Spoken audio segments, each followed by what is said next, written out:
এই হচ্ছে যে কুমিল্লার বিখ্যাত বট। আর এই বট খাওয়ার জন্য আমাদের ইউটিউবার নুর আলম ভাই চলে আসছে। রাজ্জাক ভাই তো হালিম খাইতেছে, আপনারা বট খাওয়াইলো যে? ও তাহলে এটা তো 2 নম্বরই হইলো না?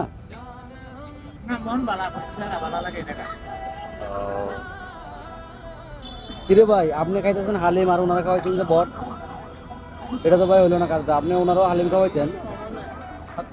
শান্তি নাই ভাই, শান্তি নাই।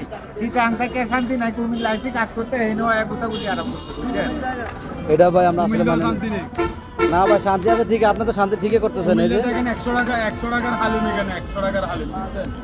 ভাই এটা তো ভাই 100 টাকা না, মিথ্যা কথা বলতেছেন ভাই। এটা কত ভাই আপনি বলেন তো ভাই? এই দেখছেন 30 টাকার হালিম খেয়ে যদি আপনি কোন 100 টাকা, তো এই বদনাম করলো তো না ভাই। সবাই আইসা বলে কুমিল্লা নাকি জিনিসপত্রের দাম বেশি, এটা ভাই মাইনে নিতে